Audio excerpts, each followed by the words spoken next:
Welcome back to Off Ball Takes. This is your host, Yarby Laws, and this is my co-host, Christopher Wells. We appreciate all the support on our recent content, and before we do get started, please don't forget to like and subscribe and follow us on Instagram and TikTok at the OBT Podcast for more content and updates. Yes, so the conference finals for both series have begun and went off without a hitch. I think we'll start with Knicks Pacers, right? I think that one, according to the ratings, that one was the more watched one. I believe it's the most watched since 2018, right? So big shout out to both of those teams for that. And what a doozy this one was. The Indiana Pacers ended up winning 138-135, but the caveat is the Knicks had a big fourth quarter lead, right? And they were up for most of the game, right?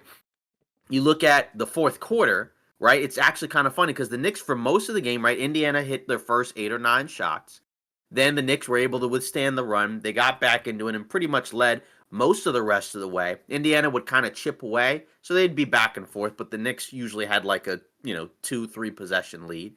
But then in the fourth quarter, right?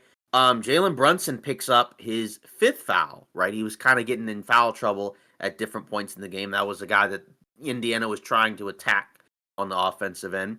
And it ended up being 92-94, right, when they took him out because McConnell split a free throw. Then the Knicks went on a 14-0 run, pretty much, to what we thought was the game, right? Like, Indiana completely fell apart. And the Knicks, right, OG Anunoby scored 5 straight points. Then Indiana had some awful fouls where they gave Miles McBride and Karl Anthony Towns 3 free throws each. I believe they made 5 out of those 6 free throws, right? Towns got another bucket. Anunoby got another bucket. And then the Pacers just chipped away.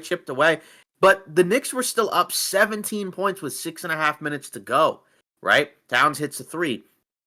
Then you got Nembhard bucket, Siakam turnaround, and then a ridiculous stretch by Aaron Nesmith where he basically hit every 3 under the sun. I believe he hit, 5 threes, essentially, right? With a Haliburton 3 chipped in there as well. A couple of free throws by a couple of guys. Every Nesmith 3, when they were going in, you were kind of like, oh, that's kind of funny, right? Like, like the game is over, but, he's kind of making it interesting, but the Knicks will still hang on. And then he kept making them. Got a couple of the shots were kind of tough shots because there were a few that were open, right? And then like a couple where it's like he faked to get open.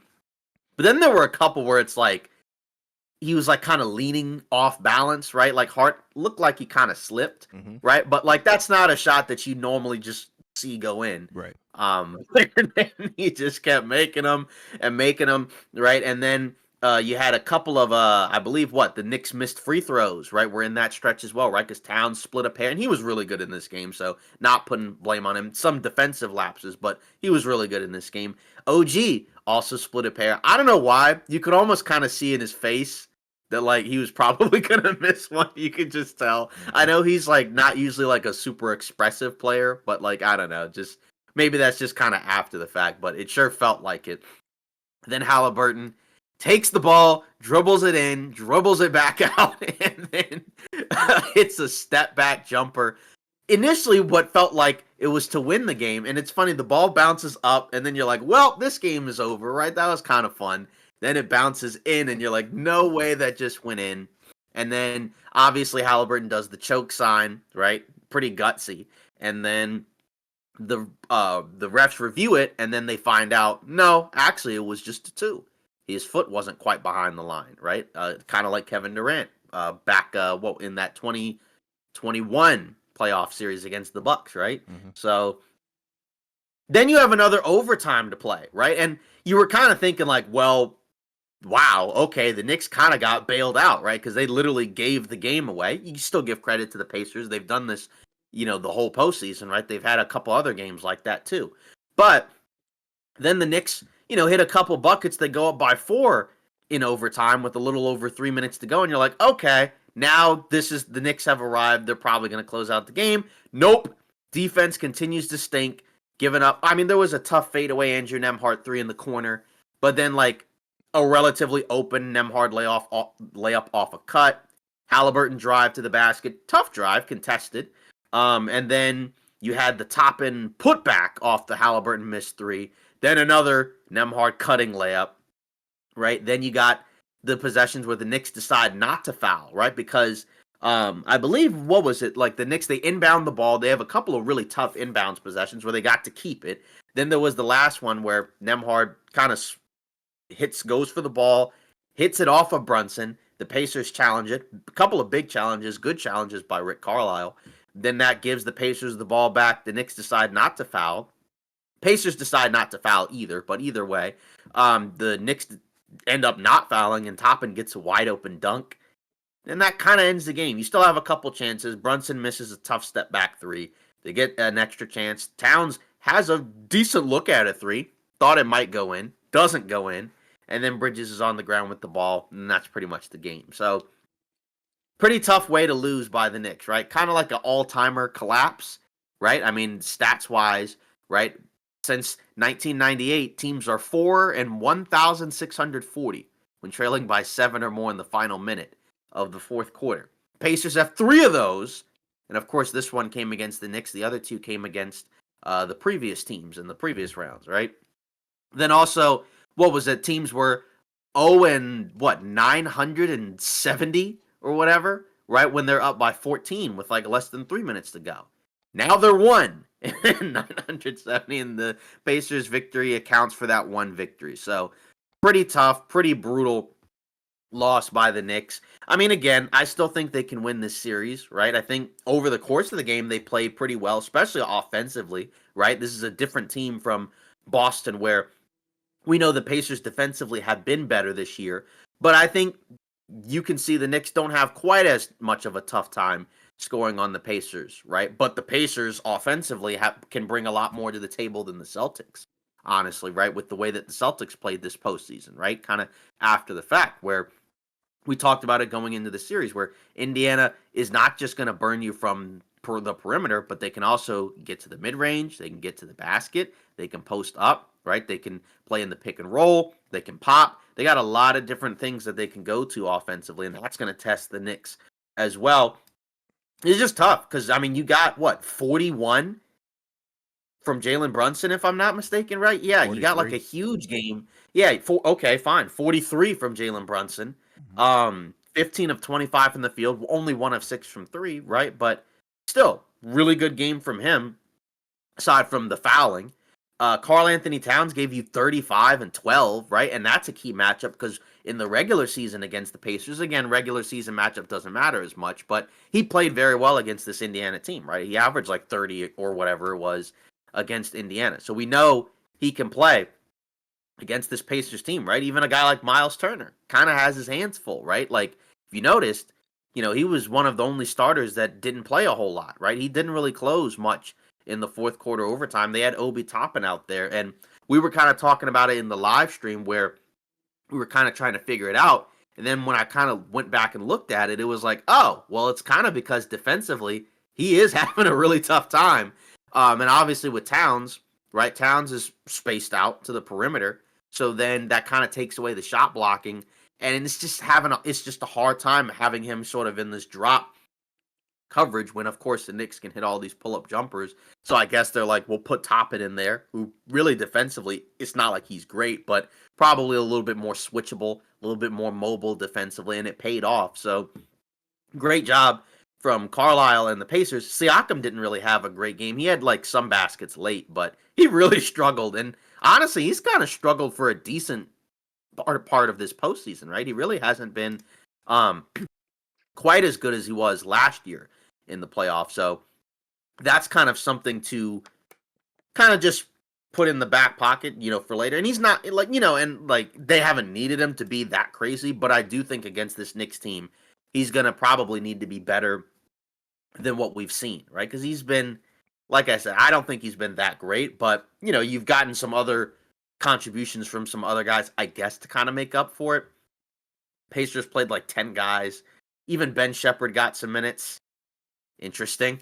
It didn't really look amazing, right? And that was the tough part because, like, you're watching them and it's like they're having a tough time guarding Jalen Brunson. Like, they just don't really have much of an answer defensively for him, right? And of course, he didn't make his threes, but just as a whole, you saw he got to where he wanted to go.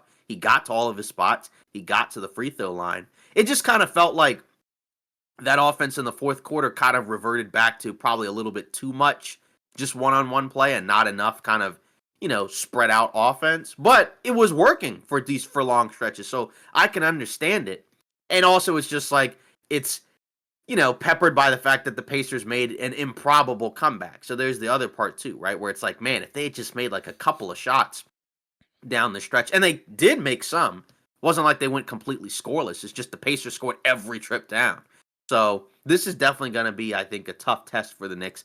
Not good to lose game one at home, but I don't think this series is over, and I think the Knicks can still bounce back. It's just rough because offensively, you had a great game. They didn't shoot well from three as a team, so there could be a better 3-point, game there, but they didn't really need it, right? Like they got to the line, they got, to the mid range, they got to the rim.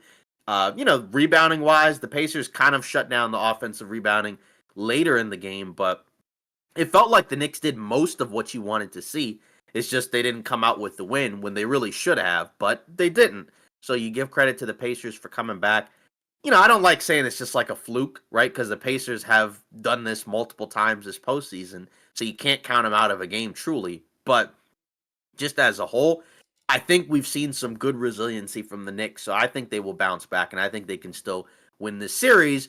But again, they're gonna have to find ways to get some more stops because that's gonna be this is a really tough test for them. So I think they'll be okay, but not a good start. Not the start that you would hope for if you pick the Knicks to win the series. Not feeling great, but I'm not I'm not worried yet. If they lose game two, yeah, that's a problem because I think sometimes you got to be careful overreacting to game one. And for most of game one, the Knicks looked really good, especially like I said with that big run when Brunson wasn't even out there, right? So I mean, you just kind of look around and I think they'll be fine. It's just a tough loss, but hey, maybe you don't usually win by losing, but I would hope that losing a game in that way would cause them to respond much differently in game two so that way, if you're in a similar situation, this doesn't happen again.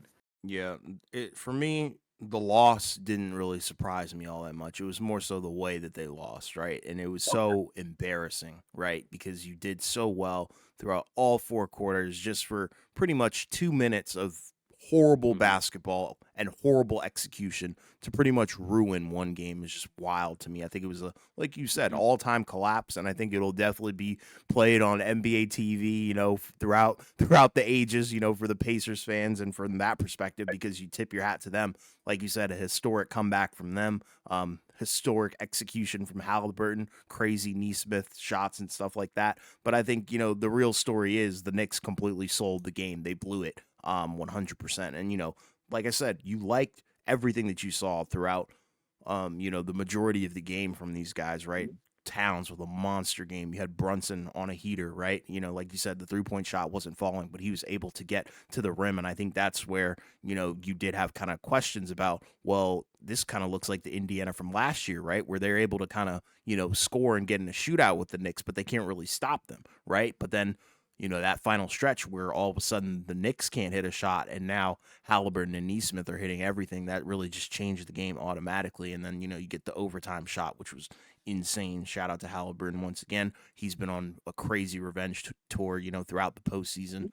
But yeah, the Knicks, I don't know. You got to step up, I think, on the defensive side of things and really just execution, right? And I think the wing guys, they need to step up. I think their offense kind of fizzled out in the second half. Like Mikal Bridges didn't really give you a whole lot in the second half. Hit some shots, but not really. OG Anunoby, I think overall offensively, I wasn't really impressed with him. He didn't really seem too locked in, right? He had a couple of threes that I was fairly impressed with, right, in terms of the shot creating ability. But outside of that, missing some very, very easy buckets, I think, and obviously the free throws that probably will stick with him for the rest of his career and stuff like that. Didn't really get too much from Josh Hart, but offensively, I don't think that was really the issue, right? Because you got a monster game from Brunson and Towns, and that's kind of what we were really waiting on for the majority of the postseason, right? Because we'd seen this throughout the majority of the regular season, and I think that's why a lot of people were kind of high on the Knicks because of how potent that two-man game is. But I don't know, man. You can't you can't expect to get to the next round and get to the finals, right, and represent the Eastern Conference if you're gonna have a game one like that. It's super embarrassing. On the stream, I think I called it a fluke. That I'm gonna stand by that. I think it was kind of fluky, in terms of the fact that like I feel like they got complacent and all of a sudden Indiana's hitting every shot that they put up, right? Because if you look at Mhm. those shots, like you said, a couple of them to get started from Nesmith's perspective, right? They were wide open, but then you start hitting the lightly contested ones. Then you start getting into some territory where it's like, okay, how the heck did that even go in, right? And then Haliburton hitting that wide open shot, very tough shot, to even be able to create that much space pretty much from the Oh free yeah. throw line back to the 3-point line. Well, a little bit inside just by a toe. Overall, just a really wild game. Definitely a classic for sure. But, if you're a Knicks fan, I don't think you should necessarily be worried about the series, but I think you should Mhm. be worried about game two, right? That's where I think, how are they going to respond? Because I think, the playoffs are really about responses sometimes, right? Because sometimes game one can be a tone setter, but also it can kind of be one of those things where, okay, you know, somebody won game one, but it really doesn't matter because it's about the response in game two, right? Because we looked at the previous series with the Knicks, right? Everybody was like, oh, Boston will probably win game two, and that didn't happen, and the series was pretty Right. much over from right there, right? So now the Knicks are in a very similar situation. They can't lose game two, or else the series is automatically over. I don't care what anybody has to say. Yeah, it's tough. I mean, 27 points from the Pacers in the last 5 minutes of the game, which is just crazy. I mean, that's an insane stretch. Aaron Nesmith writes six threes in the fourth. Don't think that's been done in a playoff game Ever. before. So exactly. What do you think of so a New York reporter, Ian Begley, he was asking Tibbs about the possibility of changing the lineup Mm-hmm.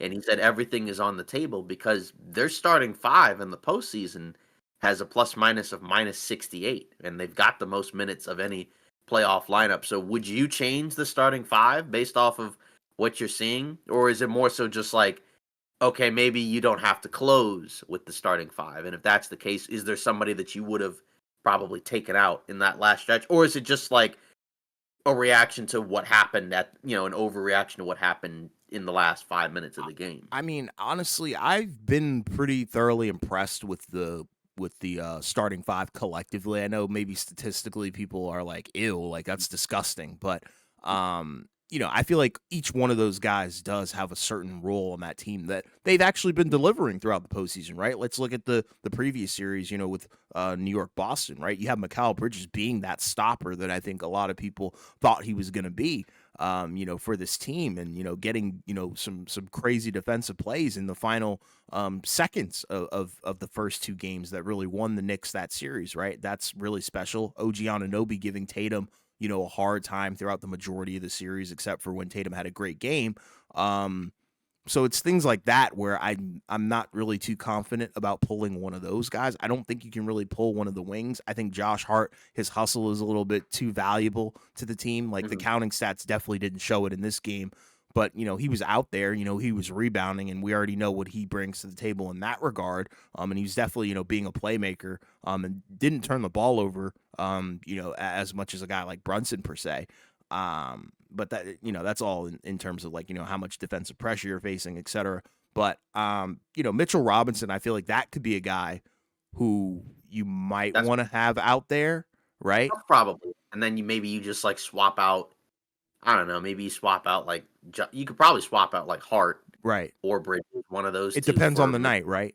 Like yeah, it for yeah, depends on one of those. who's stinking it up. Maybe I don't Yeah, know, but I mean because Mitchell I think Robinson he's a dog, right? Because he kind yeah, of because gives you I'm the same rebounding that Josh Hart would, right? yeah, because I'm thinking that's probably with the plus minus. That's probably where it's coming from. Because there are games where they get off slow starts, and then Mitchell Robinson comes in and he gives them the extra possessions. Mm-hmm. He gives them the extra size and rebounding, and his mobility is back now from what it was. Because like when he first came back from the injury, he still looked kind of clunky at times, right? Right. Not his fault. It's Yeah. just what happens when you've been out for so long, Mm-hmm. right? So that's probably the guy that you might look at. I mean, because in terms of the bench guys, it's basically him and Deuce McBride. That's it. Like Yeah. Campaign played 9.5 minutes, right? Hit a couple threes, but I don't think he would ever close for No. the I for think the it's Knicks. gonna There be was like Mitchell that, Robinson. That would be the guy.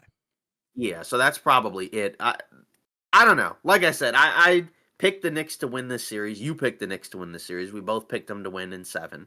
So if we're gonna pick them to win in 7, that means that we have at least factored in few Indiana wins. I think we didn't expect it to be in game 1, No, I thought it but was gonna be a obviously little bit later. if you are the Pacers, right, that's one of your pathways to win the series, especially as if you win game 1, put the pressure on the Knicks, back on the Knicks, right? Because they were the favorites to win this series by a decent amount. I mean, there were people who picked the Pacers to win. I'm just saying, like, Vegas wise, odds wise, they were the favorites to win this series, and I think they will. It's just obviously the question is that again, you know, you can't have, like you said, what happened with Boston happen if you're the Knicks, because like you said, if that happens again and you're down 0-2, then you're probably done, because then you have to win 4 out of 5, including 2 in Indiana.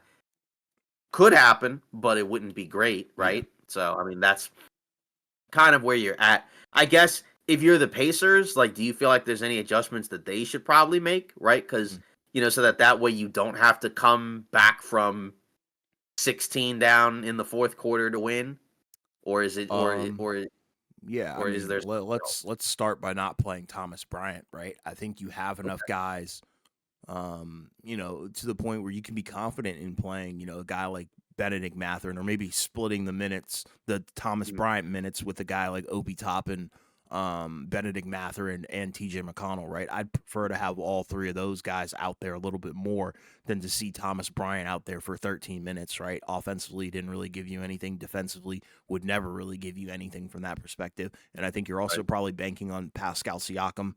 Can he awaken a little bit and make things a little bit more competitive through regulation, right? Because I think that's kind of key. And I mean, shout out to the Knicks, because I think they did do a good job game planning against him and making him very uncomfortable. Yeah. He couldn't Oh really yeah. get to his spots that where you feel really good about him.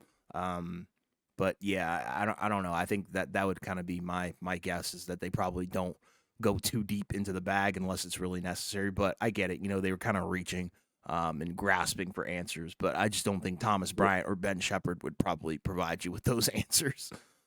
Yeah, I think for the Bryant factor, it's probably just to have a big off the bench to match Mitchell Robinson, because when he was out there, he had what, 4 offensive rebounds. I think he had Yeah. 8 in total. So that's probably where that comes from. It's a tough matchup for him, right? Because like you said, right, he's been on both of our teams before. He's got like a good motor. Mm-hmm. Constantly runs the floor, but Passion. not a great defender. Yep. Like against this team, I don't know how much offensively you're gonna like. He could have a better offensive performance, but like, it's kind of hard if he's not going to give you a whole lot offensively. It's hard to have him out there. But then I guess the problem is that if he doesn't play, you're really small, and it's probably would be very tough to go small if the Knicks are going to have the double big lineup out there. So it's almost probably like he may play. It's just they may just hope that they don't get completely crushed in those minutes. Because even like a Miles Turner, right? He's been a big part of their postseason success. He didn't play as much in this game, because they were trying to win, and he had some tough times defensively. Benedict Mathurin, could you get a better game out of him, right? I mean, he was 2 for 5. He got 5 attempts at the line, so you got that. But just could you have maybe a little bit more, I don't know, of a presence offensively from him? I mean, that's kind of where what we're looking at, like in terms of like, are there other things maybe offensively that they could do? But it seemed like they had the scoring down pat, aside from that horrible stretch in the fourth.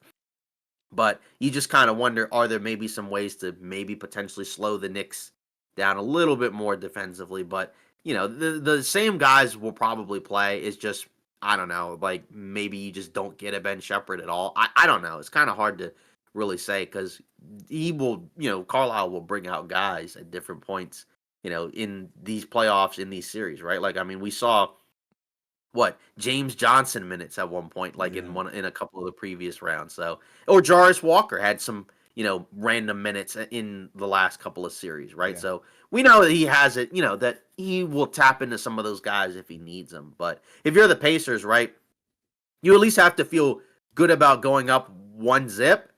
I don't necessarily know if that's like a sign that, like, oh yeah, they're gonna win this series. You know what I mean? I Yeah. need to see And again, you never want to overreact to game one, right? But, as we're going to probably get into with the other series, sometimes there may be some signs that like, yeah, this might be tough, right? But just as a whole, good job by the Pacers for doing what they need to do, just get a split. You prefer to get it done in game one so that way you get crushed in game two, potentially. Worst case scenario, you're going back to Indiana with the series tied. Or you could go up 2-0 and probably end the series, right? Yep. Not in a sweep necessarily, but just you'd have the upper hand. You're very likely to win that series eventually. So, we'll see what happens in game two. But I expect the Knicks to bounce back. I I, agree. I Yeah. would be, yeah, I'd be. I'm not gonna say I'd be surprised, but I kind of would be if they just lost game two. I Me would be. too. Yeah. That would be the series right Yeah. there. Then game one and two, we're recording this after Oklahoma City wrapped up their game two against the Minnesota Timberwolves, and they won both games, right? They went up 2-0.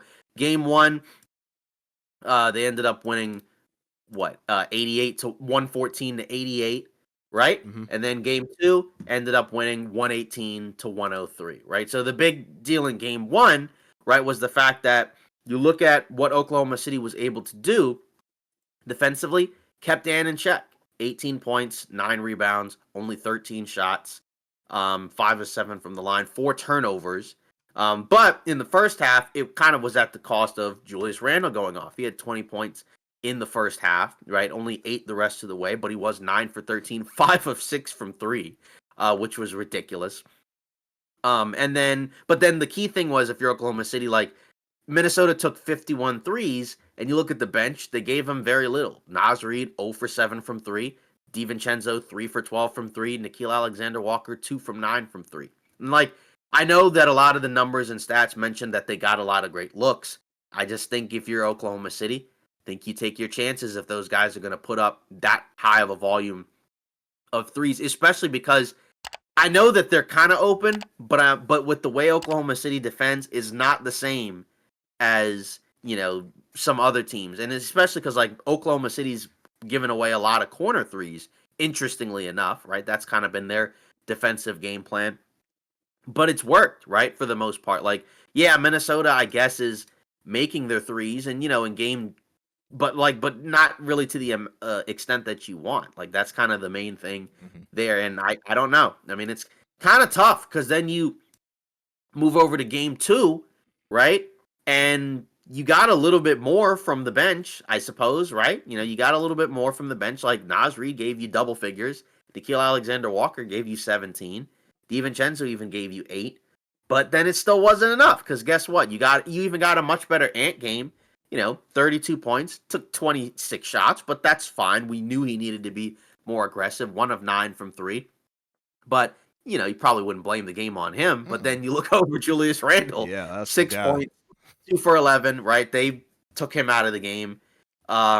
Gobert really hasn't been a factor almost at all, Hmm. honestly, right? Like, I mean, he didn't even play in the fourth quarter. Now, actually, I don't think him or Randle Nope. didn't even close in the game. They didn't really play much of the second half, right? They played like basically 30 minutes.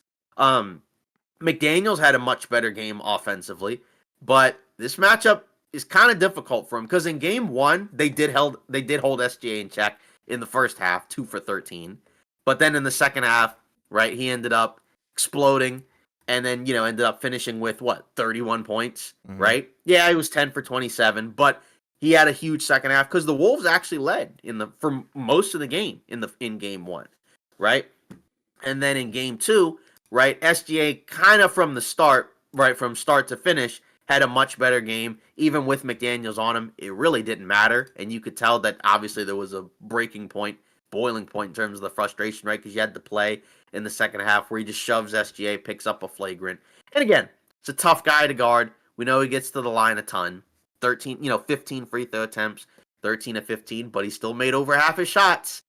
And Yeah. still Wow. basically got to wherever he wanted, had 8 assists, and he even got a really good game from both J-Dub and Chet Holmgren. And that's kind of the other key too, is that you look at Jalen Williams through the first 2 games of the series, a lot more effective and impactful offensively than he was in the Nuggets series. Like, yeah, he shot 7 for 18 in game one, but you'll still take the 19 points, the 8 rebounds, the 5 assists, the 5 steals that he got in game 1, and then in game 2, 26 points, 10 rebounds, 5 assists, 12 of 20 from the field, 2 of 6 from 3. That's the other thing with Oklahoma City is they're not really shooting well from 3 at all, right? I mean, I guess they shot 50% from 3 in game 1, but low amount of attempts, only 21 attempts, right? So like they made 11 threes. That's not a crazy amount, in a game, right? I mean for just, for comparisons, right? I guess the Pacers made what 15 threes, which was a lot, 40%, and they took 37. Knicks took 34. But then in game 2, right, the Thunder shot awful from 3 for most of the game. They shot 27%, and they actually took more threes in this game. They took 33 and made 9 of them and still won this game going away. Well, I mean, it was close in the first half, but then Oklahoma City did what we've seen them do a lot this season, and what we have seen them do a decent amount this postseason, where it's kind of a close game. The offense is kind of funky, but they're still holding on with a lead or keeping it close. Then they go on a defensive led run where they're just forcing turnovers, getting out in transition, finishing plays on the break. And then before you know it, it's over, right? Like this went from what? Like a 4-point game to like a 23-point game in the span of, right, like half a quarter. It's like it was just like that. It was super quick, and that's what Oklahoma City's been doing all postseason, right? Just kind of a wild situation to see. And again, like SGA had a really good series so far, right? Still kind of just doing what he's normally been doing, right? He's been the best player so far in this series, right? Which is probably what you would need anyways if Oklahoma City wants to win the series. And you're getting relatively good contributions from your co-stars as well. Like Chet Holmgren in game 1, he had a huge fourth quarter, right? When it looked like Minnesota might have been able to come back, but then Minnesota goes small.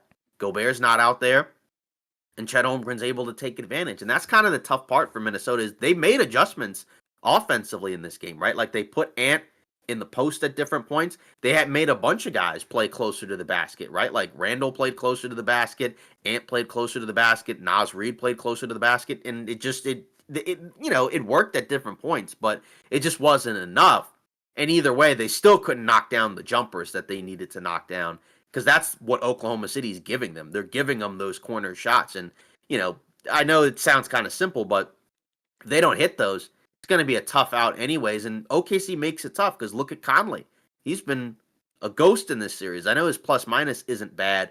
And he's, part of it is outside of Ant and Randall, he's the only other guy who can really bring the ball up the floor and initiate some offense. But they need a little bit more offensive production shooting wise from him. And it's just hard because, I mean, you look at him at this point in his career, I think this is just a tough matchup. And it's not like every shot he gets are bad shots, but there are a few shots where it's like it's kind of forced close to the end of the clock. He needs to get off something and it doesn't work. And I mean, if you don't really get that, plus you're getting nothing from your bigs, outside of Randall, who was really good in game 1, but then nothing in game 2. I don't know how you win that series. Like, I mean, like I said, I don't like just boiling it down to certain guys have to be better, but I think some of it is, I think it's tough matchups for some of these guys. Like, I think this is a tough matchup for Gobert because it's still a similar issue offensively where he's just not able to get to certain spots where he can be, impactful and either put guys in foul trouble or just be like a guy that can kind of, be maybe a threat in like the floater range, like a Hartenstein, right? Like he doesn't really have that, and that makes it kind of tough.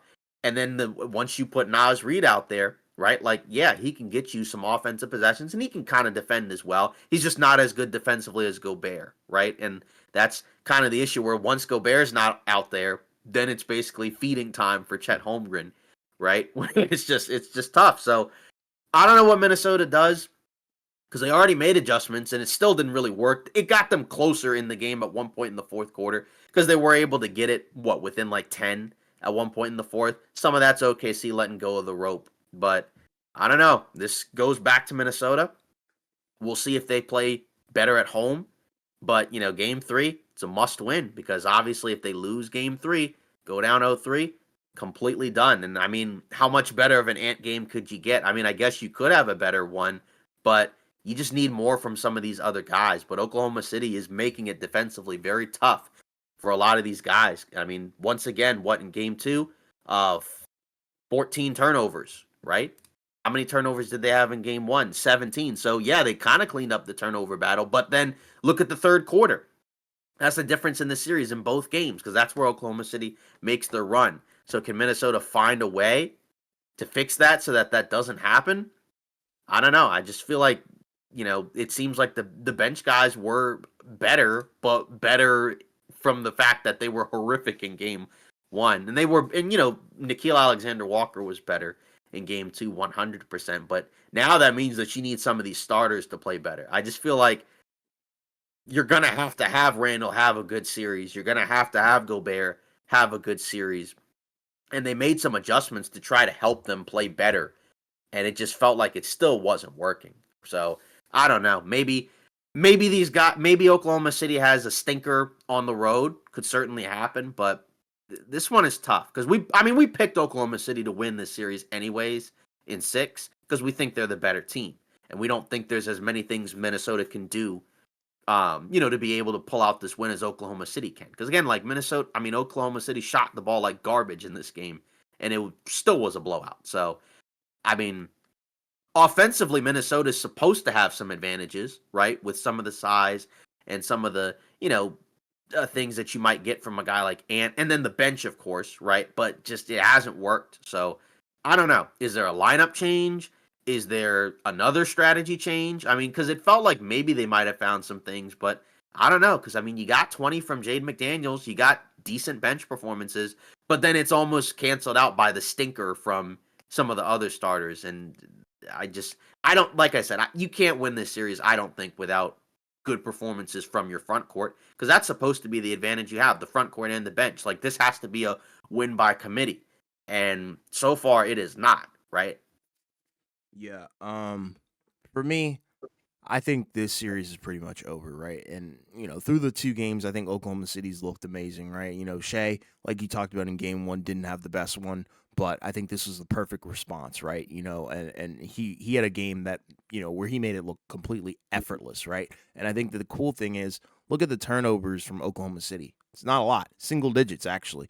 I believe Right. it was 6. So they took care of the ball, and I think that's the problem with Minnesota, right? Because they had double the turnovers, and they couldn't really force enough to really make a huge impact on the overall score, right? They didn't really get a lot of points off of turnovers in this game, and I think that's going to be the key to beating Oklahoma City, right? You have to make them feel flustered, Right. when they're on offense, because if that's the case, then they really do end up relying on their defense. And like you said, Minnesota does have some personnel where I think you do feel like, yeah, if it's a shootout, we can definitely, beat them in that regard. But, unfortunately, they really didn't have an answer defensively for a lot of guys, right? Because I think when you have a Yeah. game where Shai pops off like this, almost has 40, and J Dub goes off and Chet goes off, I mean, what really can you do against that, right? So I think game 1 might have been, a little bit I guess I don't know because it's hard to say that game 1, was better for Minnesota in that regard because you got a horrible Anthony Edwards game, but then in game 2 you get a horrible Julius Randle game, and I just don't really know if you can really do anything about that. It really comes down to consistency, and that's kind of why I was talked about them in the short that we did going into this series, talking and labeled them as an overperforming team because I just felt like they weren't really in the same category, as, some of the teams that I think people predicted would get to the Western Conference Finals, right? And I think you're kind of seeing the issues kind of rear its head, right? Because you have to deal with the dichotomy of having a guy like Rudy Gobert out there where he's so valuable on the defensive end, but gives you absolutely nothing on the offensive end pretty much every single night. Now Julius Randle is having a bad game. Granted, it's like his first bad game in the playoffs, so continue to shout him out for everything that he's done up until this point. But this game was really, really freaking bad. He was unplayable. Like you said, Yeah. Conley, I think that's an issue as well because it seems like, like you said, just not really a good matchup for him because he can't really exploit anybody on this team, right? You look at it, if he tries to attack Shai, I mean, Shai's got the huge height advantage. He's got so much length. Lou Dort got too much strength. Same thing with J-Dub. All the guys, even the guys off the bench like Caruso, they're all going to bother him no matter what. Like there's nobody that he can really attack. That's unfortunate. Puts maybe a little bit too much pressure on Anthony Edwards, to do multiple things, and he's already getting doubled as well. And Yeah. they don't really Right. guard Gobert because he's not a threat. So the offense is really, really mucked up, right? And then you give it to Julius Randle, and he's trying to isolate, which he's really good at. But I think when it's Yeah. against Oklahoma City, right, it's a different breed, right? You're not going up against like the Lakers. You're not going up against teams like that. So it's very different because the defensive personnel that Oklahoma City brings to the table, I think, have just really, really found a way to figure out who to attack on any given night, right? Like Anthony Edwards had a bad game in game 1, and it was pretty much because defensively they did their jobs and figured out a way to take him out of the game. And then he became super aggressive, and I think when he is aggressive like that, he's going to get you a guaranteed, at least 25 plus points, 30, something like that. They're like, okay, well, we can't really do too much about him, getting to the rack like that and, actually finishing his layups. Well, let's take Julius Randle out of the game. And that's exactly what they did. So Yeah. I I don't mean, really feel like it's there's a pathway for Minnesota to really win the series going forward, right? They're down 2-0 already, unless they somehow win both games at home in Minnesota. But I don't really think that's too likely with how Oklahoma City's playing on both ends of the floor. I mean, it's tough because with Randall being benched, right, it felt like it was because, all right, Ant's got it going. We have to find a way to get him to be like the best version that he can be. Because, like, we know he can shoot, but he was 1 for 9 from 3 in this game. And some of them were like just tough misses. There were like a couple of bad 4 shots in there, but there were also some really good looks that just didn't fall. Mm-hmm. But he was able to get wherever he wanted to inside the 3 point line. And so that's, I think, the argument for Randall and Gobert not being out there. Like, let's play 5 out, let's play a little Mm-hmm. smaller, let's give Ant more space. But then defensively, it doesn't work. Like, that's kind of the other problem. Like, you have to score every trip down, Yep. against Oklahoma City. And like I said, I thought Minnesota did do some things. Like I said, they put guys closer to the basket. They made them post up and attack some of Oklahoma City's good but smaller defensive guys, right? Because that's kind of what you have to do. We saw that, like in the Denver series, we saw that, right? That was a team that pushed Oklahoma City to the brink. So, it's a different type of match. It's just wild, right? Because like Denver defensively at times seemed like they were holding up better than Minnesota, and you Yeah. just don't feel like their personnel defensively at all matches up with what Minnesota can do. But it's just tough because we talked about it, right? Where like Minnesota just not having a lot of capable ball handlers outside of Ant, and then like a 37-year-old Conley and sometimes Randall. Like it's just not a good position to really be in, and that's where like again we picked Oklahoma City in 6, so we're gonna have to assume Minnesota picks up a couple of wins, but going down 0-2 is just already not great. And I know a lot of Wolves fans have mentioned like, yeah, they've been in this spot before, for sure, I guess, right? But just a different it's a different type of matchup, and I like you said, I just don't know if there's a whole lot they can. What else can they realistically do? Because they already made the adjustments in this game. I suppose there's more that they could make, but it just feels like in plugging one hole, then that opens up another hole where it's like, yeah, you can get smaller and downsize and make things better for Ant, but then you're probably not getting stops. If you get stops, that's probably the most ideal spot. But again, like if you do need Gobert realistically out there, to at times to, like I said, get you some extra rebounds, give you more size, give you a good screener. But just so many guys just kind of not being up to snuff. Even like a Nas Reed was better in this game, but again, it's better from the perspective of he was 1 for 11 in the first game. Like 1 for 11 is not good at all, right? I mean, whereas in this game, 3 for 8, but still 0 for 5 from three, Right. right? So that's kind of the key thing that we're looking for, where those shots are going to have to fall eventually. And, maybe they just don't. But, I mean, I do feel like I liked some of the adjustments they made, but I just think Oklahoma City is a better team. And maybe Minnesota could still win a couple games, but I don't know. At this point, I'd be pretty surprised if Oklahoma City loses this series. It kind of just feels like at this point, they just feel like the favorite now to win it all. And I think we kind of talked about that once they were able to get out of that Denver series alive, that now right? Not that they're going to just play carefree, but now they were in the fire. They were in a really tough spot. So now from here on out, right? Like you faced some adversity. So now they should be in a good spot to probably finish off this series sooner rather than later and then probably win it all after that. Yeah, exactly. And that's kind of what we talked about, right? Like a huge confidence boost. That's, kind of the mindset that I think Oklahoma City, came into this series with, and, Shea winning. Well, I'm not going to spoil it, but because we haven't really talked about it yet, but he won a Right. specific award that, I think would also boost his confidence and boost the team. Like the vibes are just so high around this team. And, I feel like they're just executing and continuing what they did in the regular season into the postseason, which sometimes is a little bit rare. Right. Yeah, and like even OKC made some shifts in this game, right? Like you saw like Caruso was in foul trouble. So you didn't get quite as much from him. But, they had moments where they were able to beat the zone defense that Minnesota had, right? Cuz even like Caruso was able to get to the middle of the zone, flip in a couple of shots and kind of break it at times. And like Kenrich Williams, who was like a hero in game 1, doesn't really play in this game, honestly, right? Like even a guy like Aaron Wiggins, right, who was a big part of their regular season success. He's not playing a whole lot, right? Like for in this series, right, they're mainly playing like 7 guys because it's the starting 5, then Wallace and Caruso, and that's pretty much it. There's like a couple other guys who will get minutes squeezed in here and there. Like they got 3 minutes from Isaiah Joe, and then, like I said, 10 minutes for Wiggins. But like even the other Jalen Williams has not played at all really in this series, right? When he played sometimes in the Denver series. And again, each game in and of itself is a different puzzle, right? Like sometimes the things that work in the first game may not necessarily work in the next game, even if it's against the same team. Yeah. Or whatever. Obviously, if it's a different team, it may be a different puzzle to solve altogether. But it just feels like they have all the pieces that they kind of need at this point, and they got different guys, as we've talked about, who know their role on both ends of the floor. You don't really see guys kind of like just doing way too much aside from like a few chaotic possessions here and there.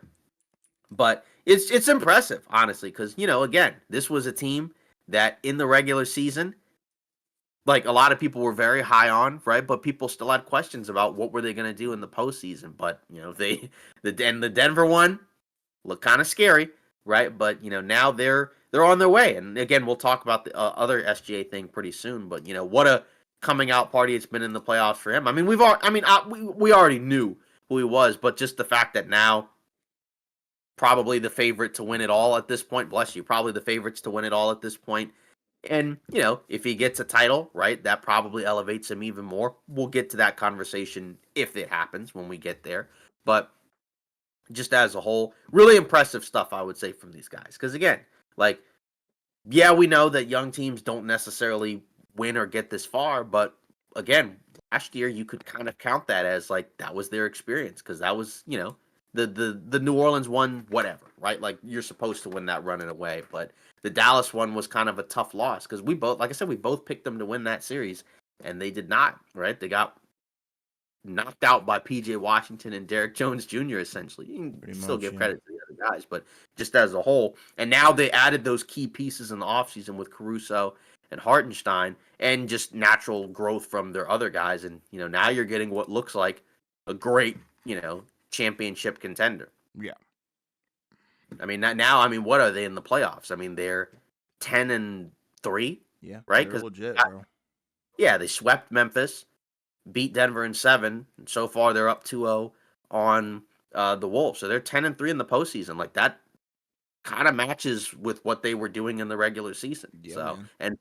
and most of these games, aside from a couple of half the Denver series, were like relatively solid wins, right? Yeah. Where like these two games were close at different points, but it felt like once, like I said, that third quarter hit. That felt like the regular season Oklahoma City Thunder. So, and again, like their defense, I think is the best thing we've got in this postseason, like in terms of what all these teams can do, right? But who would you say would be number 2? Yeah, that's a good Like in question. terms of like the best thing that a team has left in the playoffs, you got Oklahoma City's defense. What would be second? Would it be either the Pacers or the Knicks offense? Yeah, I would probably go with the Knicks offense, maybe the Pacers' depth. I think that's super underrated, but I would go with the Knicks offense because of that 1-2 punch. I just feel like, the duo of Karl Anthony Towns and Jalen Brunson, when they got it going, I think is, borderline unstoppable.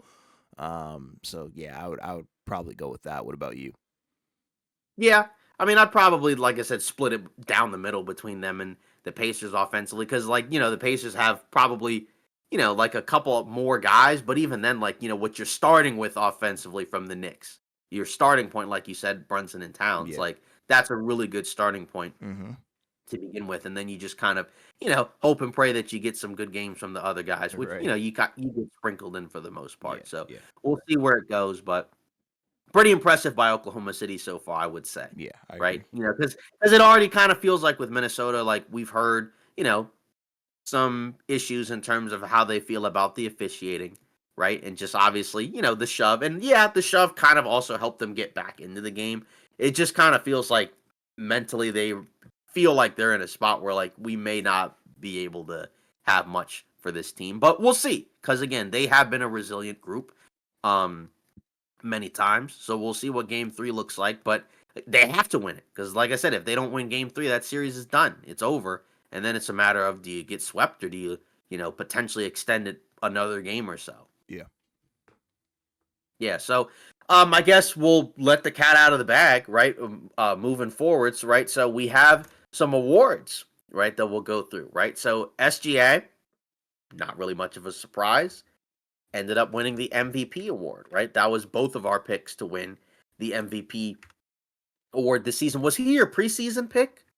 No, I had Giannis in the preseason. Okay, all right, yeah. So he was neither of our preseason picks. Yeah. Mine was Luca. Yeah. That didn't happen either. Yeah. But yeah. But regardless, 33, 5-6. Right. We've talked about that many times. Right, on a 68 win team.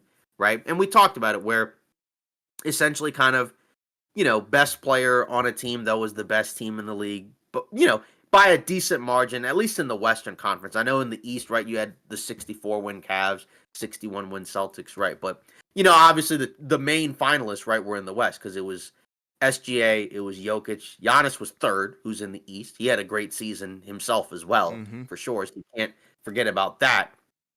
But again, I think we talked about it just from the perspective of this feels like one where it's like I don't think you should be too upset in terms of who won it because I just, because again, like just as a whole, we know Jokic had a great season, but so did SGA. Maybe he's not the better player necessarily, but it doesn't really matter because that's not really usually always what the MVP is about, right?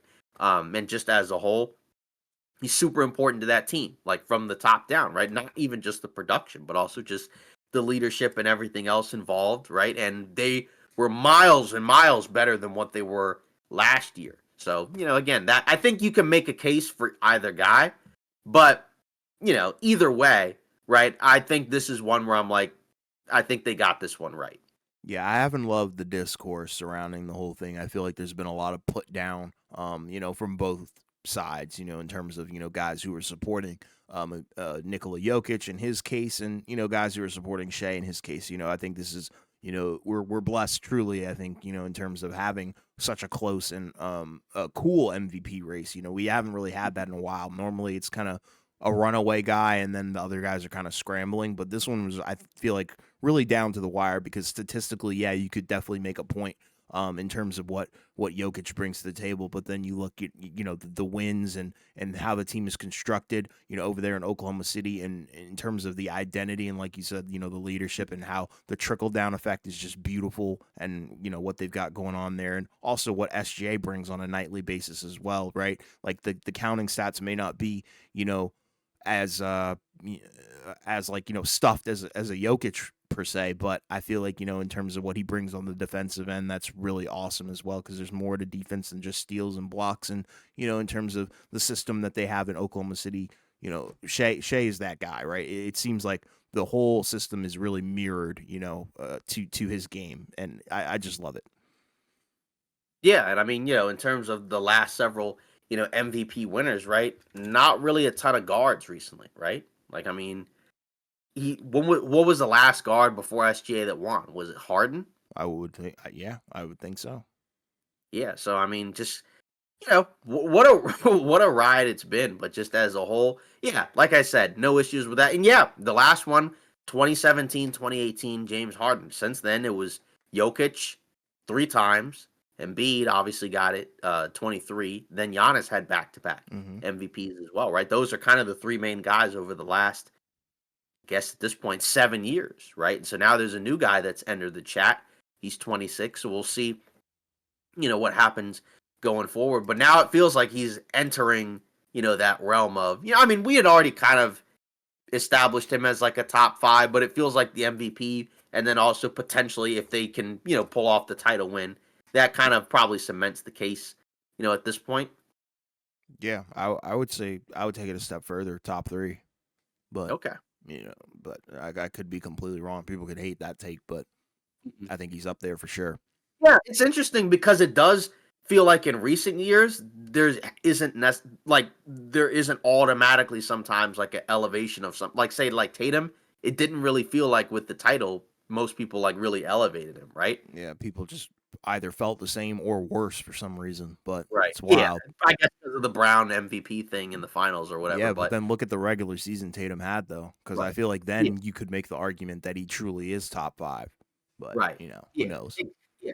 Just interesting, and I do Yeah, kind of wonder, like, and obviously we'll see what happens with Oklahoma City going forward, where like some of these guys may only be able to get one title from here on out because, again, we've had 7 different NBA champions, right? Which is the most. I think that's the longest back-to-back drought that we've had in quite some time. And it may not be like a complete disappointment if a guy only wins one title from here on out, right? right. Obviously, like a title's a title, no matter how you slice it. But we know sometimes some people will factor in one title over others, right? Where some people will be like, well, this title doesn't mean as much, or like this one does, right? We know Stupid. how that goes. But in terms of MVP voting, this is where it's kind of cool or funny, I guess, however you want to look at it. So SGA got 71 first place votes, right? Then Jokic got 29. So not really that close, right? But I guess you could factor in math wise, like, with Jokic getting the 71 second place votes,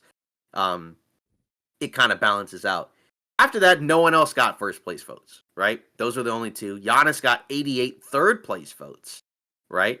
And then after that, he got 9 fourth place, 3 fifth place. But then Jason Tatum got some votes. He was like, I guess, fourth in MVP, right? Yeah, with 311 total points, 11 third place, 84 fourth place, 4 fifth place. Then it was Donovan Mitchell, right? So Mm. he got 65th place votes and 3 fourth place votes, 1 third place. You want to know who was after that? Who was it? So then you had LeBron. He got 13 fifth place votes. Okay. Cade Cunningham, Okay. and then Curry, and then Brunson. Hmm. Harden got a vote. He got 1 fifth place vote, and then Evan Mobley got 1 fifth place vote. Wow. That's weird. I mean, granted it's fifth place, but still, I don't know. That is kind of odd. But I guess in terms of the voting stuff, I guess in reality it really wasn't that close. But I feel like from a fan perspective, right? You know, Mm-hmm. I think a lot of people were kind of it felt more so 50-50 in terms of like, a lot of people thought Shea was the MVP, a lot of people thought Jokic was the MVP. But that's interesting insight. I feel Yeah, like, it is kind of interesting to always see cuz who votes on it? The media, right? yeah. Yeah. So I guess it is kind of interesting to see the media vote breakdown. And But not everybody like publicly announces like who they who they, voted because for. not everybody's on like a podcast. Like there are Sure. some that will be like, yeah, I have a podcast. I'm announcing who I'm voting for, and then others just put the vote out, and then you Sure. don't know until later. Mhm. So just kind of an interesting development, right? Just some names that we saw in there, kind of Right. impressive, right? How you got some votes for even guys like LeBron and Steph, and then Harden. That one was kind of also Yeah. interesting as well. Yeah, that But was random. is there a name? Was there a name of the other ones that I mentioned that kind of surprised you the most at all? Maybe Donovan Mitchell because I feel like he didn't have like a great like year. I feel like it Mhm. wasn't as impactful as I feel like some of his other ones were, but I guess people were factoring in the fact that Cleveland was so special in the regular season. So I guess it kind of does even out slightly. Mm. Um Evan Mobley, that was a weird one too. I know that was I guess. fifth place, Yeah. I but guess. still probably same thing, same deal. Yeah. Cleveland's Probably. so good, and he was also depoy, so Yeah. I guess it makes Yeah. sense. Yeah. That's probably what it was. Moving on, all defensive teams, right? So actually, before the game, or I guess it was earlier in the day, the NBA put out their all defensive teams. And first defensive team, Dyson Daniels, Lou Dort, Draymond Green, Evan Mobley, Amen Thompson for Houston. And then for the second defensive team, Jalen Williams for Oklahoma City. So OKC got two guys As they in should. the all defensive teams, one on first, one on second. Then Jaren Jackson Jr., Zubac, Rudy Gobert, Tamani Kamara for Portland. So I'm pretty sure that was I think my list was pretty much that. Maybe I think there were like a couple of guys that were placed a little bit differently. But yeah, because I think I had Jaren Jackson Jr. first all defense. But pretty much everyone else, yeah, literally spot on. Yeah, that's pretty dope. I mean, I don't really have a problem with any of those guys. I think they're all deserved. It is Hmm. interesting that McDaniels wasn't on there. Still a great defender, but yeah, Yeah. wild. But overall, I have no problem with any of those guys. I think that award is very it's not like super subjective because I think it's just you have a huge talent pool, right? A huge group of guys to Right. really pick from. But And I think all those guys have a very justifiable case, right?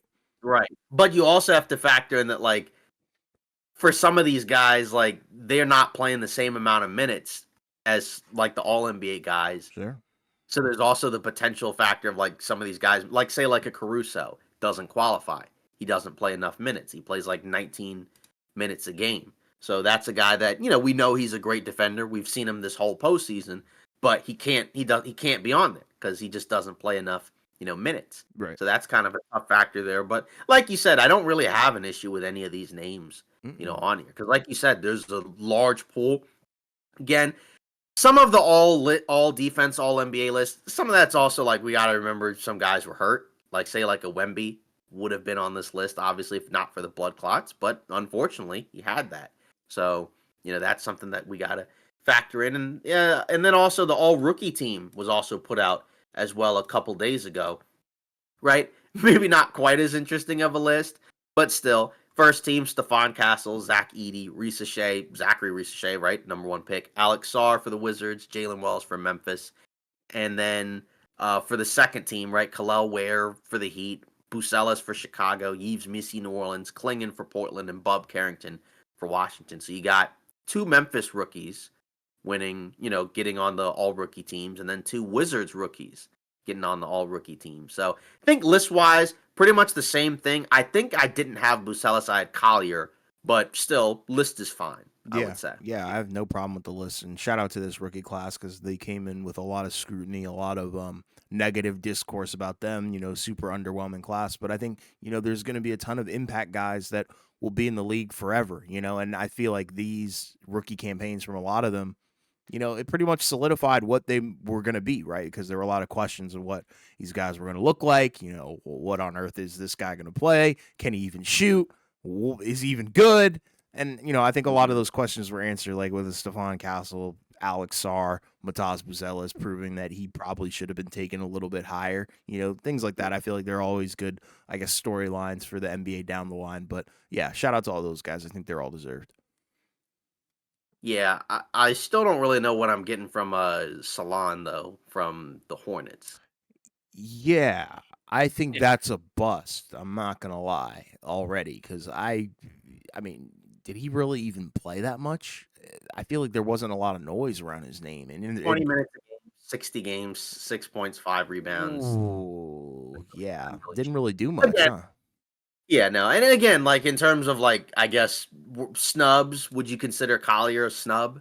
Like, do you think I he should have been on there? I think you could, because I think what he brought to the team, playmaking, offensively, and stuff like that. I think it was solid, right? I think Mm. you understood what he's going to bring to the game. He's not really much of like a scoring phenom or anything like that, but I think he is kind of more of a traditional point guard with a bigger body set, so that could be useful down the line. I think for you know for Utah down the line. So I mean, I think he'll be a serviceable backup long time or Yeah. long term because I feel like Keontae George is probably going to be the better option going forward. If But if we'll his see. 3-point shooting doesn't come around, I don't think he can be a starting point guard. I think Exactly. he's got Yeah. to have a jumper. Connect also wasn't there. It felt like the latter part of the season, right? He kind of Yeah. I tapered wasn't. off Yeah. Yeah. somewhat. Yeah, like, he didn't even play as much, right? Once Mm-mm. they got post Luca trade, aside from when guys were hurt, he didn't really play a whole lot. So Yeah. that's I kind think of an my stock right. kind of fell on him as the season went on. Right. Yeah, and like I said, once the latter part of the season came along, he didn't really play a whole lot, Right. right? So, again, maybe he will play more for them next year. Probably has to, honestly. But for this rookie year, had some stretches, had some flashes. Anyone else? Um, in terms of like snubs or just Yeah, like I mean, not really. I or mean, just I like Ron Holland, right? I don't think he was on there, but no, he he wasn't. had a very interesting start to the season. I feel like it was more so like identity couldn't really find a way to I think fit in with the roster, but as time went on, you saw him get some really solid minutes. Yeah, But I wouldn't really put him in as a snub, more so as like an honorable right. mention, I guess. Yeah, the only thing is like it is kind of not amazing that you did have multiple, like say Reed Shepard didn't really play a lot for Houston, and part Yeah, of that is like they're a good team, but still, it's kind of tough that the third pick doesn't really yeah, have much of a role. I mean, yeah. even Ron Holland at times would get minutes for Detroit. Dillingham didn't really play much for Minnesota at all this season. No, He's not even playing right now, no, right? very So disappointing. yeah, Cody Williams for Oh Utah. my god, yeah, Yeah, he might be a bust too. Like yeah, it's not it's it's looking. scary. It's scary. Yeah, then Devin Carter, I think, was hurt Yeah, for the he had first half of yeah. the season, so we didn't see a ton from him. But shooting wise, I don't know. Yeah, I Again, give him a I don't want to pass. write off guys as rookies, so I don't, because again, it's your first year in the league. We'll see what happens, right? Topic, we'll see, right? Maybe he comes in and he's, you know, awesome backup point guard for Oklahoma City, the type of point guard, backup point guard that they could use right now. Who knows? Don't know.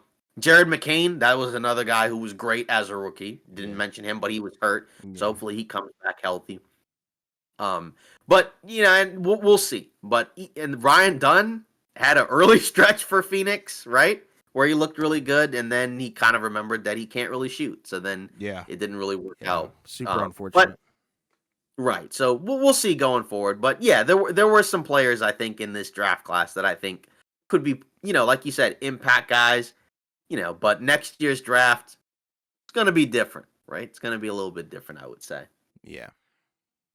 Yeah, so in terms of news rumors, I mean, I guess the big thing that we didn't even mention, right, is obviously with SGA winning the MVP, right? That will now I mean, he was going to be eligible I guess anyways cuz he would have been all NBA, right? But I guess he'll be eligible for that full supermax.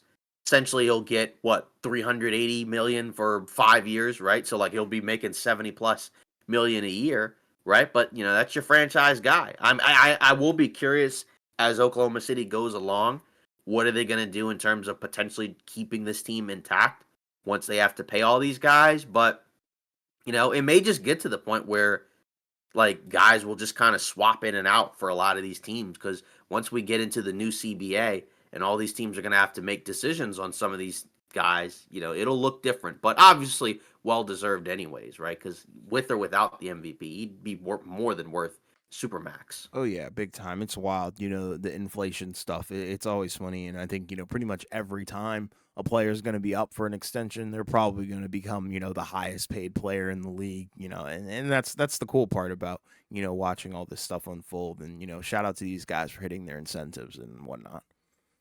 Right. And then also, according to Jake Fisher, the Spurs are expected to keep their number 2 pick and draft Dylan Harper instead of trading the pick for Giannis. What do we think about that? Smart. We've seen them do, this kind of stuff before where, they had David Robinson and then, they didn't really pass on a guy like Tim Duncan. They said, we're just going to double down. And I think the cool part is, it's going to probably help Dylan Harper's development in the long run, right? Because Fox might not be your long-term answer, right? He might just be the current present option that's pretty much guaranteed to help you, contend if the roster is fully healthy and fully shaped out. to be built around a guy like Wemby and Fox, as a duo. And right. And I think Dylan Harper, if he can learn alongside a guy like De'Aaron Fox, that's going to be, super valuable to him. And who knows, he might be good enough to even start, for that team. And, they might, move Castle to the 3 and make him more of a wing, which I think, is kind of trending in that direction a little bit. So it wouldn't surprise me if that backcourt becomes, super lethal, because wow, just the amount of talent that they're going to have, if and when they do draft Dylan Harper, is going to be pretty phenomenal. Right? Because of the Fox situation, right? They traded for him seemingly, right, with the intention of him being like their long-term guy, right? He'll be eligible to sign a 4-year, $230 million extension. I wouldn't expect them to trade him just because of the fact that, they got him for that purpose. Mhm. But you do kind of wonder, like, what are the Spurs kind of thinking? Because it feels like with the Giannis situation, like in the West, there's only really a couple of teams that probably in theory would have the assets to trade for him if it becomes a situation where he's not just saying, you have to trade me to this spot. There's kind of been a lot more conversations now that people have made where they're like, why not just either stay in Milwaukee or stay in the East? Because if you get traded to the West, depending on where you go, the West might still be a gauntlet. And like, yeah, like you'll probably be in a better situation than Milwaukee, but are you necessarily like in a better, well, you'll be in a better situation, but like, how much better will it be where you have a real chance to win the title? Right. Depending on what those teams have to give up. I don't know. I mean, I would still feel like he would get traded. I just feel like it's harder to pull off those type of trades during the season than or than the off season. But you never know, right? Because people have also made the case like, yeah, he already has a title, so maybe he's not like quite as like gung ho about leaving Milwaukee as maybe some other stars might be if they weren't winning. But I would still also think he would still want to win.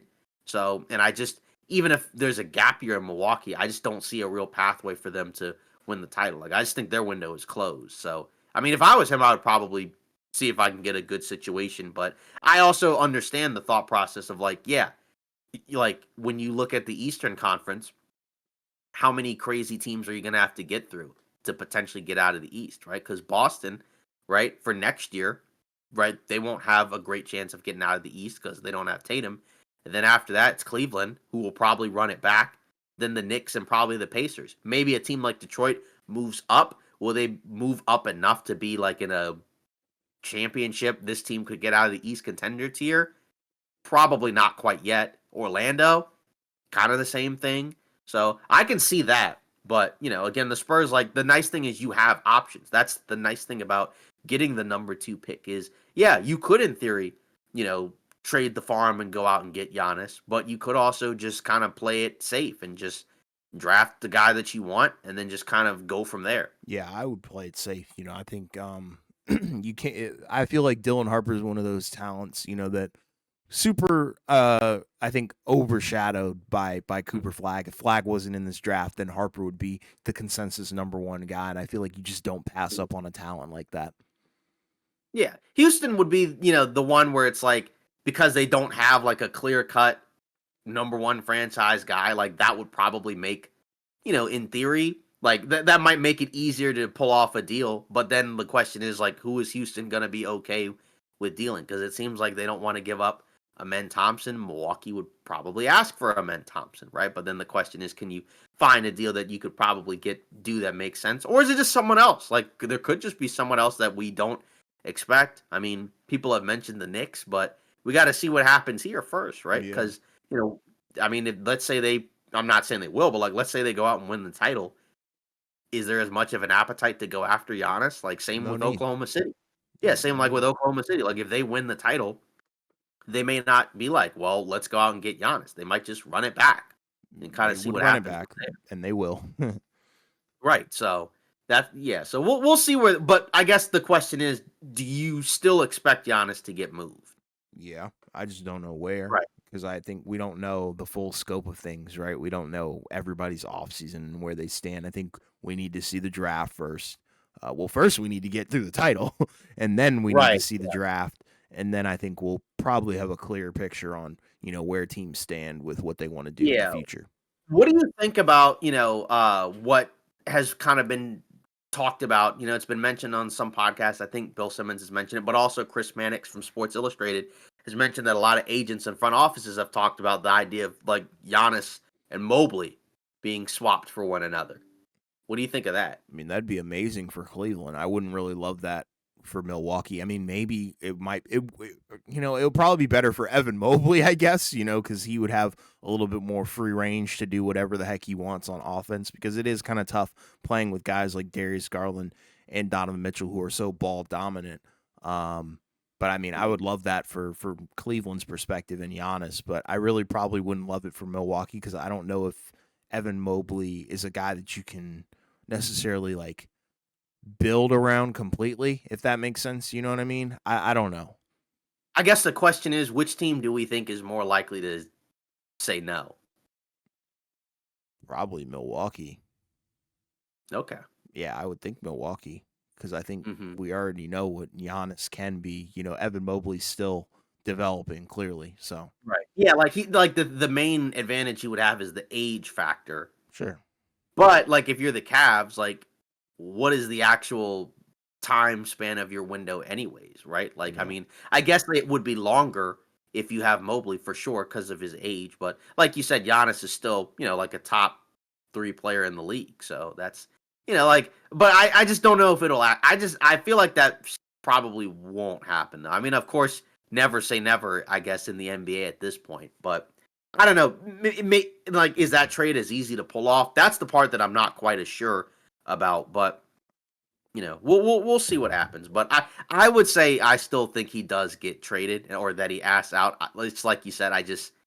I can't quite just predict like where he goes because Yeah. I mean you never know. Like because we've seen guys get moved to places that we didn't expect. We literally just saw it. But at the same time, I feel like he's still probably going to be able to dictate where he goes. But how much balancing act is there where like Milwaukee should still try to get back as much as they can, right? Like because let's say if he says he wants to go, somewhere, right? Like you don't want to just get spare parts. Yeah, I think you'd like to at least get back Yeah. some type of assets. And like the thing is that like again, you also would like to find a way to get back possibly your own picks because they don't have their own picks either, right? So like let's say you get Evan Mobley and you're like a 30-win team. Well, you don't have your picks.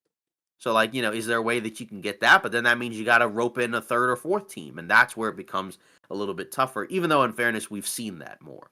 Yeah. I Yes. agree. Yeah. So now we'll close it out. We will read a comment from one of our from our last short, right? I guess let's see, we'll pick let's see, from Xander Cade, since that's a guy who's been a pretty loyal consistent subscriber of ours. He mentioned should have been Clippers Wolves Western Conference Finals. Worst possible outcome for the NBA if the Thunder make and win the finals. What do you think? I don't understand how that's the worst possible outcome. I mean, we were talking about it before we even got on, right? There's been a lot of OKC hate throughout this entire season, not just the postseason. And it's so funny because a lot of people were very, very high on that team last year, and they were pretty much in love with every single player that was on the roster. And now that they're in the Western Conference Finals, it seems like everybody hates Shea, everybody hates J Dub, everybody hates Mhm. whatever Oklahoma City has going on. So I don't know what's up with the OKC hate, but I mean, either way, I think we're in a good spot, as a fan base because we get to witness, somebody brand Sure. new getting a title in terms of the stars. Right. Yeah, I don't really have an issue Yeah. with them winning the title. Like, I mean, I guess I guess like obviously the Clippers are his team. And I think you do feel like if you're the Clippers, man, what a blown opportunity, right? Because, who knows? Maybe if they beat Denver, and they face Oklahoma City, maybe they get past them. I mean, I still wouldn't have picked them to beat Oklahoma City, but Mm-mm. who you just never know. That's the tough part where like we talked about it, right? Going into the playoffs and coming out of the first round where we're like, some of these teams are gonna be disappointed. Some of these teams are going to feel like this is a blown opportunity, right? Because again, outside of OKC, if you look at the East, right, Celtics didn't make it, Cavs didn't make it, that was almost what everybody picked to, be the Eastern Conference Finals, and neither team got in there. It was the Knicks and the Pacers. Yeah. So East, it definitely feels rough. And then in the West, right? Like obviously OKC's OKC. I guess it depends on how much people feel about Oklahoma City. Because, even like around the league in terms of players and other teams, it was always kind of a feeling that like we don't really believe in Oklahoma City. Right. I think even what was it, Draymond on one of his podcasts, right? He mentioned something along the lines of like, yeah, a lot of people don't really buy Oklahoma City in terms of like what they do. You know what I mean? Like, I and remember. yeah, and like again, I can understand it just from the perspective of like super young team, not very experienced, but sometimes like these teams just kind of just rise up, just not necessarily out of nowhere because we saw them in the playoffs last year, but just the progression sometimes is faster than what you expect. And I think that's what we're getting here, right? Yeah. Like we're seeing them kind of, grow and get all that experience where now, like last year, heartbreaker losing to Dallas. Now you're in a great spot to win it all. And they've only lost 3 games all postseason, Yep. right? And they were to Denver in games where like a couple of those you should not have lost, right? Like they definitely should not have lost game one 100%, right? Like you make your free throws, you win that game, whatever. Doesn't matter at this point because they're here. So Yeah. then also from our last short, Thunder or Wolves, right? We asked the question of, who is going to win that series. 100% of our responses said Oklahoma City. Yeah. So To be expected, I would think. yeah, for sure. Well, that's it for today's episode of Off Ball Takes. Again, shout out to everybody who joined us in our last live stream, right? You all know who you are. We've, and we'll continue to mention you because we appreciate it, right? We'll try to do some more as the playoffs go along. We'll see what happens. But again, if you want to join in on these Instagram polls, right? They come up, around the times that all the episodes come out, usually on Mondays and Fridays. So join in and we'll read check the results at the end of the episode. Of course, feel free to leave a comment on any of our socials at the OBT Podcast, either on Instagram or TikTok or X, even, or YouTube, obviously. And we'll read those comments, pick one, and we'll read it out and kind of respond to it. And of course, continue to like and subscribe if you like. That will help the channel grow. We've already gone past our goal of 200 subscribers, trying to get to 500, maybe 1,000. So let's see if you can help us out. We appreciate all of that, and we'll see you in the next episode.